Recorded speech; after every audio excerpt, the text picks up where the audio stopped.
1년에 한 3분의 1 정도는 해외에 있었던 것 같아요. 돌아다니는 것 자체를 표현이 그렇지만 저는 진짜 변태적으로 좋아해요.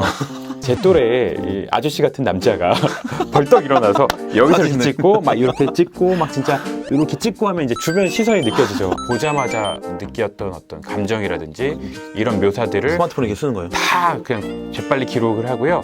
그 다음에 그마저도 시간이 없다 생각하면 그냥 녹음기 돌려요. 녹음 들고 지금 막 얘기하는 거죠. 지금 이런 풍경이 있는데 이러이러하고 막 여기 뭐 카메라 2대가 있고 여행 작가가 되고 싶은데 어떤 과정을 밟아야 되나 이런 그 질문을 드리려고 했어요. 아 진짜요? 일단 그냥 그 자체가 되게 좋아야 돼요. 여행을 바라보는 시선 자체가 굉장히 항상 즐겁고 긍정적이어야 된다고 생각을 해요. 어서 오세요. 월간설은 강혁진입니다. 네, 안녕하세요. 여행작가 태원준이고요. 제가 공식적인 기록으로 본 거는 네.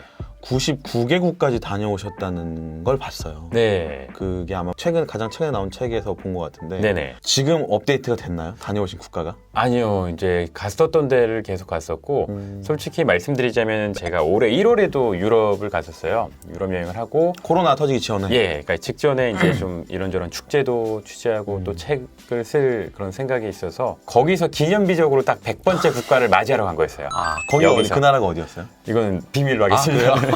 왜냐면 이제 바뀔 것 같아가지고요.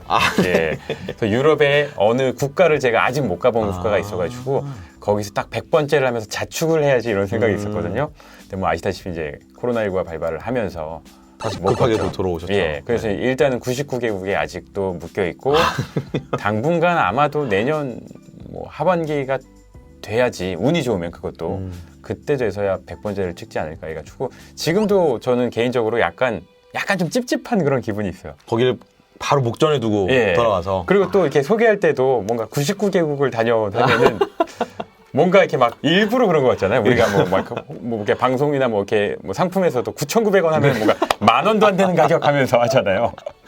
그래서 쟤도 일부러 99 가면 더 많아 보이려고 그러나 막 이런 게 있는 것 같아서 빨랑 언젠가 지금 쉽지 않겠지만 100번째 나라를 저도 개인적으로 꼭 찍고 싶습니다. 사실 99개국도 엄청 많은데 네. 우리가 그거를 뭐 자의가 아니라 타의에 의해서 갈 수 없는 상황이 되니까 좀 안타깝긴 한데 원래 코로나가 터지기 전에는 365일 중에 며칠 정도를 해외에 계셨어요? 전업 여행 작가가 되고 난 뒤에 1년에 한 3분의 1 정도는 해외에 있었던 것 같아요. 그리고 책을 쓰거나 할 때는 더 긴 여행을 가기 때문에 가령 뭐 어머니랑 남이 갔을 때는 8개월 있었고 그다음에 남아시아 갔을 때는 또 한 6개월 정도 있었으니까 평균적으로 한 3분의 1에서 4분의 1 정도는 해외에 있었고 나머지 기간도 늘 길 위에 있긴 했죠. 뭐 국내에서도 다른 것들을 돌아다니기 때문에 제가 지금 터가 서울에 자리 잡고 있지만 서울에 3, 4일 이상 머무는 경우는 거의 지금까지도 없긴 합니다. 네. 아, 지금도 국내 여행을 계속 뭐 국내 여행도 있고 그다음에 국내 곳곳에서 여행과 관련된 어떤 뭐 강연이라든지 어제 제가 비행기 타고 온 데가 울산을 갔었거든요. 내일 이제 대구를 가야 돼요. 이런 식으로 그러니까 감사한 일이죠. 그럼요. 아직 지금 이 시기에도 이제 뭐 이런저런 소규모로 이제 진행되는 행사들이 있어가지고요. 그런 식으로 늘 다니기 때문에 항상 길 위에 있긴 합니다. 그리고 제가 개인적으로 돌아다니는 것 자체를 표현이 그렇지만 저는 진짜 변태적으로 좋아해요. 그러니까 사람들은 이미 이동하는 거에 지치잖아요. 그쵸. 막 비행기 타고 막 12시간 가면 막 잠자리 너무... 바뀌고 환경 바뀌고 이런 거에 스트레스 받잖아요. 하다못해 막 부산을 당일치기를 한다고 하면 이미 와 뭐 버스 타고 가면 막 4시간 걸리고 기차 타도 KTX 타도 막 2시간 반 왕복 5시간인데 근데 저는 그런 게 너무 좋아서요. 무언가가 의뢰가 들어왔을 때 서울 분들이 들으시면 좀 지방 스케줄을 좀 더 선호하는 무조건 저는 무조건 무조건 서울 이외를 합니다. 물론 서울에서 주시면 감사하게 가죠. 계속 돌아다니는 것 자체가 저한테는 너무나 큰 활력이 되고 그게 제가 살아가는 그거의 가장 큰 행동이라서 늘 길 위에 있었던 것 같습니다. 늘 길 위에 있는 남자 태원준이 함께하고 있습니다. 좋아요, 구독, 알림 설정. 근데 사실 이제 여행이 소중하다고 우리가 느껴지는 건 보통 일상이 있기 때문에 그와 반대되는 여행이 너무 즐거운 게 일반적인데 작가님 같은 경우는 움직이는 게 대부분이고 머무는 게 굉장히 적잖아요. 여행이 일상이 된 것 같은데 좀 어떠세요? 저에게는 어떤 비유법이 아니라 삶 자체가 여행이긴 합니다. 그러니까 여행이라는 게 어떤 굉장히 큰 걸 포괄하고 있잖아요. 그냥 계속 이동하고 무언가 내가 머물고 있는 것 떠나는 것 자체가 여행이기 때문에 저는 그야말로 삶과 일상 자체가 여행인 거죠. 어떻게 보면 오늘도 지금 여기까지 오기까지의 여정도 제가 머물던 곳을 벗어나서 여기 와서 같이 여행 얘기를 하고 또 많은 분들께 여행에 대한 즐거움을 알려드리는 것 자체도 하나의 여행이라고 생각을 하거든요. 그래서 많은 분들이 이게 되게 좋아했던 게 일이 되면은 좀 서글퍼 하시기도 하고 또 흥미를 잃으실 수도 있잖아요. 그렇죠. 근데 저는 이게 좀 말장난 같긴 하지만 반대로 일 자체가 너무나 좋아하던 것들이어서 끊임없이 더 열정이 샘솟는 것 같아요. 그래서 코로나19로 인해서 지금 피해를 받고 있는 올해조차도 저는 그래도 계속 긍정적인 마음을 가지고 아예 우리가 진짜 집에 갇혀서 못 돌아다니는 건 아니잖아요. 그쵸. 굉장히 좀 조심스러운 이야기이긴 하지만 또 국내 여행을 좀 다니시는 분들도 있거든요. 물론 방역을 잘 하고 다니시면서 그렇죠. 전업 작가로서 했었던 그 선택이 제 인생 최고의 선택이 아니었나. 그래서 저는 이 일상이 여행이 된 것 자체가 너무너무 행복합니다. 예. 이렇게 행복하게 살긴 하는데 그래도 굳이 꼽자면 좀 불편한 점? 여행 작가로 살면서 그러니까 어느 정도의 직업병이 생기긴 했죠. 그러니까 예전에는 여행을 즐길 때, 뭐 지금도 그렇긴 하지만 또 조금 더 자유롭게 즐겼을 거 아니에요. 어떤 그쵸. 뭐 기록이라든지 생산해야 된다든지 이런 부담 없이 그냥 보고 있는 그대로 날 것 그대로 느끼고 이런 것들이 있었지만 지금은 조금 더 기록하는 거에 대해서 집착을 하는 편이죠. 사진이건 영상이건 예, 제가 또 여행 쪽 일을 하다 보니까 모든 게 다 콘텐츠가 돼요. 뭐 어느 분야나 마찬가지겠지만 지금 당장 내가 이걸 하나 찍어 놓으면은 나중에 의뢰가 왔을 때 한 장이라도 더 자료 사진을 보내드릴 수가 있는 거고 그러다 보니까 기록에 대한 좀 부담이 많이 생긴 편이어가지고요. 어느 순간 굉장히 꼼꼼하게 약간 병적으로 막 기록하고 있는 그런 순간들이 있어요. 저도 모르게. 그럼 그때 느끼죠. 아, 이건 약간 직업병이다. 가령 뭐 멋진 성당을 봤어요. 그럼 예전에는 그냥 한 장 외관 한 장 찍고 내부에 와 멋지다 한 장 찍고 그 정도로 이제 끝나겠죠. 근데 이제는 가면은 360도 다 찍는 거죠. 일단 다 찍어보고 내부도 막 스테인드 글라스, 그다음에 어떤 재단, 뭐 거기 어떤 뭐 이렇게 밝혀져 있는 촛불 이런 것들을 다 기록을 하는 거죠. 그럼 그런 것도 있어요. 내가 이것까지 해봤다. 이 순간을 기록하기 위해서 예. 이렇게까지 기다려봤거나 이런 데도 가봤다. 이런 거 있어요? 저는 음식 사진을 거의 안 찍었어요. 지금도 뭐 SNS에 어쨌든 음식 사진을 올리는 게 가장 큰 콘텐츠고 가장 인기 있는 또 그런 거잖아요. 근데 네. 저는 지금도 그런 걸 못하기 때문에 예전에는 그냥 나오면 먹기 바빴지 막 이렇게 촬영하고 이런 건 없었거든요. 근데 어느 순간부터 먹방이 유명해졌고 그쵸. 여행에서 식도락 여행이 굉장히 큰 인기를 맞아요, 끌면서 저는 당연히 여행 가면 그 지역의 특산물을 먹거든요. 그러니까 되게 꼼꼼하게 기록을 하게 되는 거예요. 그러니까 이게 또 되게 가끔은 좀 창피할 때가 있는 게 이게 나오면은 저는 혼자 이제 취재를 하게 되면은 그런 거죠. 어떤 레스토랑에 혹은 식당에서 딱 음식이 나왔을 때 제 또래의 이 아저씨 같은 남자가 벌떡 일어나서 여기서 이렇게 찍고 막 이렇게 찍고 막 진짜 이렇게 찍고 하면 이제 주변 시선이 느껴지죠. 아 뭐야 약간 뭐 속된 표현 뭐 재수 없어 막 이렇게 느끼실 수가 있잖아요. 그래서 그 따가운 시선이 느껴지죠. 아 내가 굳이 이럴 필요까지 있을까라는 생각을 하게 되지만 사실은 뭐 작가님이 좀 안 해봐서 그런 거지. 뭐 저 같은 경우도 여러 각도로 찍거든요. 아, 그래요? 저는 아무것도 아니지만 그래서 막 서서 찍고 막 여기 멀찌감치서 이렇게 줌땡겨서만 찍고 막 이러니까 당시에는 조금 창피하기도 하고 좀 이렇게 약간 시선이 느껴지기도 하지만 결국은 그게 다 진짜 콘텐츠가 돼요. 그쵸. 예, 뭐 블로그에 뭐 소개를 한다든지 글을 쓸 때 뭐 이런 걸 먹어봤다 했는데 아무리 열심히 제가 표현을 하고 멋진 그런 것들을 녹여내더라도 사진 한 장이 훨씬 더 보시는 분들 입장에서는 딱 오잖아요. 그렇죠. 뭐 제주도에 가서 뭐 고기국수를 먹었는데 여기에 고기는 뭐 이러이러하고 너무 말랑말랑하고 너무너무 부드럽고 근데 딱 그냥 보면 알잖아요. 그쵸. 그래서 그거 한 장이 더 힘이 크다는 걸 알아서 되게 꼼꼼히 기록하는 것 자체가 때로는 불편하고 이제 직업병처럼 이제 변하게 된 거죠. 그럼 이렇게 꼼꼼히 기록하려면 사실 여행 갈 때마다 챙겨야 할 짐들이 엄청 많을 것 같아요. 그런 기록을 위해서 여행 작가가 꼭 챙겨가는 게 장비들이 뭐 어떤 게 있어요? 근데 저는 노트북하고 카메라 한 대 말고는 가져가는 건 없어요. 최근 들어서 이제 단촐하네요. 드론에 취미가 붙어서 조그만 드론 하나 정도만 더 가져가고 왜냐면 저는 예전부터 뭐 그런 질문을 당연히 많이 받겠죠. 짐을 싸려는데 효율적으로 싸는 방법 뭘 가져가야 되냐. 전 맨날 그러거든요. 아무것도 가져가지 말고 차라리 현지에서 필요한 게 있다면 이렇게 하실 수가 있으니까 하셔라. 짐이 많아지는 순간 여행은 힘들어집니다. 배낭여행 같은 경우는 물론 숙소에 가방을 두고 온다 하더라도 이동할 때 계속 맞아요. 메고 다녀야 되고 막 촬영에 이용할 때도 막 어쨌든 너무 크면은 이게 뭐 뭐 들어가지도 않고 여러 가지 그렇죠. 문제가 발생할 수 있어서 저는 최소한의 것들로만 여행을 하거든요. 그래서 저는 6개월짜리 여행을 가도 조그만 책가방 있죠. 20리터 막 30리터짜리 그런 거 메고 가요. 아 진짜요? 그래서 장비도 많이 안 챙기는 편이고 또 아까 기록을 위해서 또 말씀하셨는데 이제는 정말 스마트폰으로 다 돼가지고 저는 스마트폰으로 다 기록을 합니다. 일단 그 어떤 기록 데일리 앱 같은 게 있어서 여행지에서 보자마자 느꼈던 어떤 감정이라든지 이런 묘사들을 스마트폰 이렇게 쓰는 거예요? 다 그냥 재빨리 기록을 하고요. 그 다음에 그마저도 시간이 없다 생각하면 그냥 녹음기 돌려요. 녹음기 들고 지금 막 얘기하는 거죠. 지금 이런 풍경이 있는데 이러이러하고 막 여기 뭐 카메라가 2대가 있고 지금 이런 공간에서 혁재님이랑 뭐 이야기를 하고 있고 이걸 제가 이야기로라도 기록하지 않고 한참 시간이 지나면은 이 순간의 기억이 안 나잖아요. 그렇죠.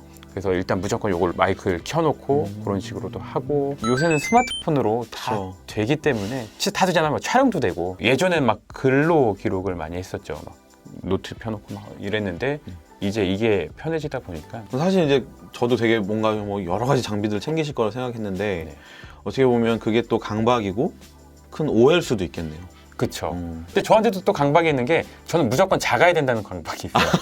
그래서 카메라도 출시된 것 중에 제일 작은 거 드론도 출시된 것 중에 제일 미니한 거. 성능은 좀 좋아야 되지만 예, 사이즈는 어느 정도의 성능은 되되 가장 작은 거. 그다음에 음. 스마트폰도 고르는 기준 중에 가장 큰 게 웬만하면 작은 거. 그래서 그것도 또 저한테는 강박이죠. 짐을 최소화해야 된다는 예. 강박. 가방도 작아야 된다. 작아야지만 덜 가져가니까. 아, 예. 그렇죠. 네. 가방이 크면 이게 채우고 싶잖아요. 예전에는 여행 작가, 뭐 학교 이런 것도 있었던 것 같고 여행 작가라는 걸 양성하는 네. 기관들도 막 있었던 것 같은데 네. 요새도 그런 게 있는지 잘 모르겠네요.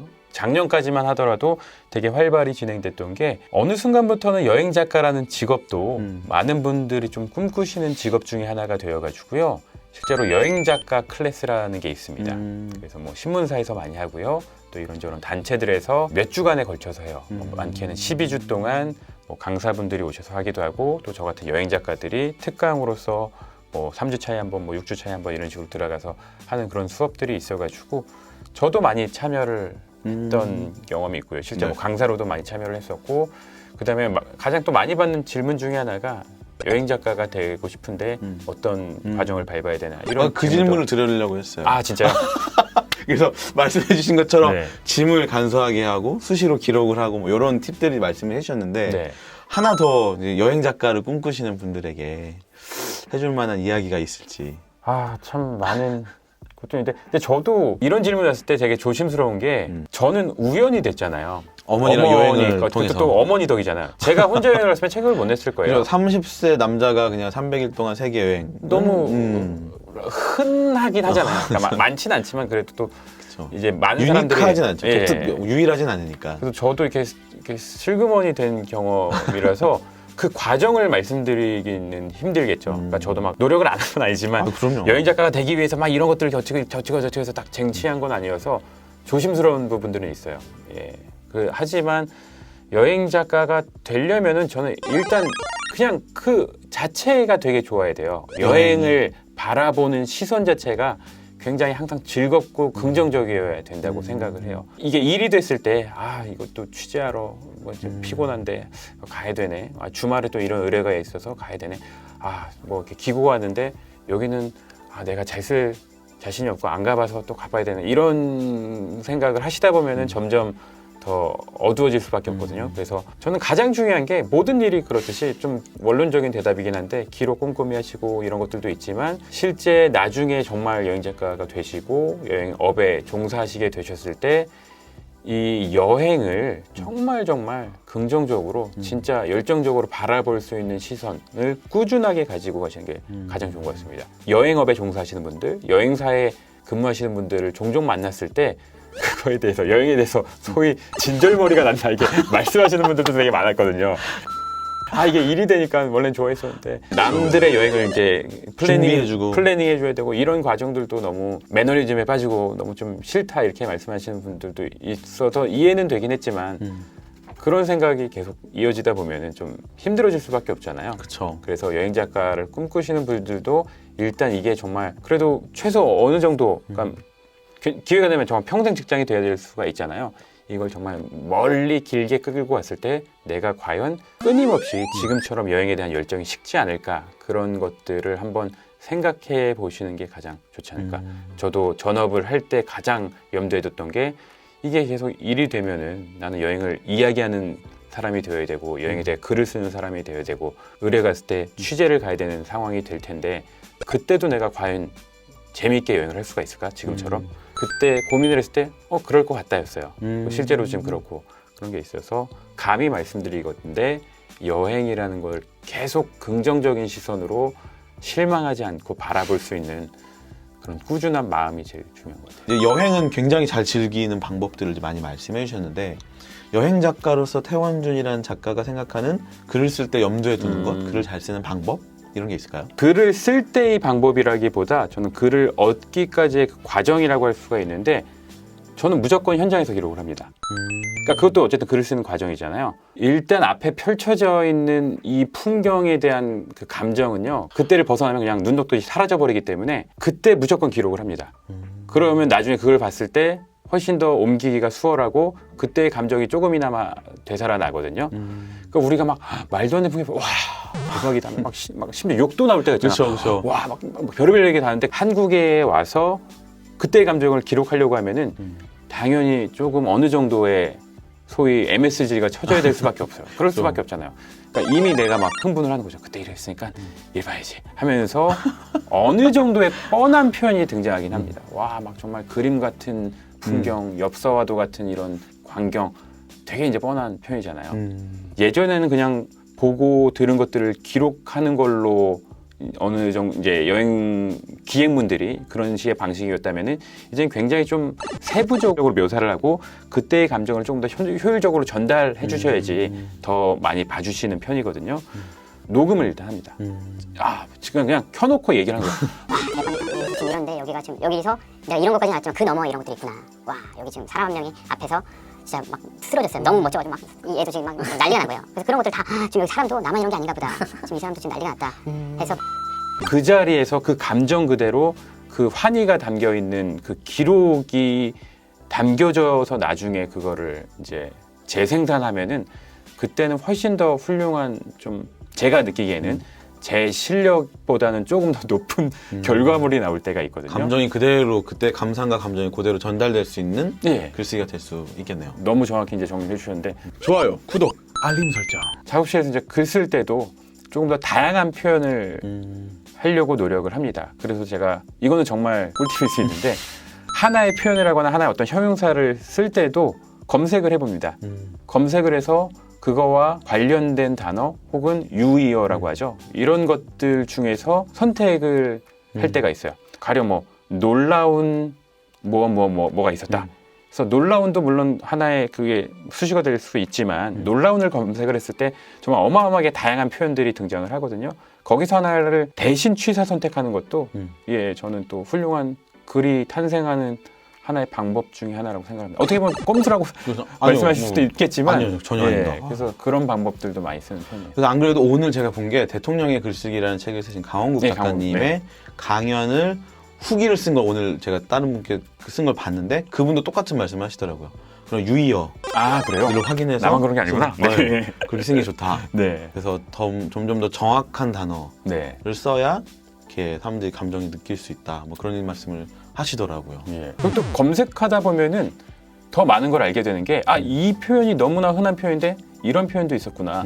그리고 잘못됐다고 느낄 때도 있어요. 내가 이 표현을 쓰려고 했는데 이 상황에선 맞지 않구나. 가령 뭐 기상천외라는 표현을 쓰려고 했는데 그 뜻을 봤더니 이게 이 상황에선 긍정적으로 사용될 수가 없는 경우가 있을 수 있겠구나라는 게 돼서 바꿀 때가 있거든요. 그래서 늘 국어사전을 띄워놓고 하나씩 이렇게 검색해보고, 또 다른 단어가 있는지 잘못된 표현이 있는지 이런 것들을 검수하는 편이어가지고, 저는 이런 점들도 중요하고 꼭 한 번은 해야 되는 그런 거라고 생각을 합니다. 이상 우리 8년차신가요? 8년차 여행 작가 태원주님의 예. 꿀팁 전수였습니다. 10년도 안 된 나부랭이가 이렇게 아이고. 제가 말씀을 드렸는데 죄송합니다. 네.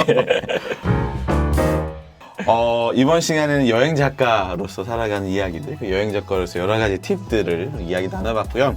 다음 시간에는 이 시국을 살아가는 여행 작가의 여행업에 대한 이야기를 좀 나눠보도록 하겠습니다. 저희는 다음 영상에서 뵐게요. 이번 영상도 마음에 드셨다면 좋아요, 구독, 알림 설정까지 부탁드리겠습니다. 감사합니다.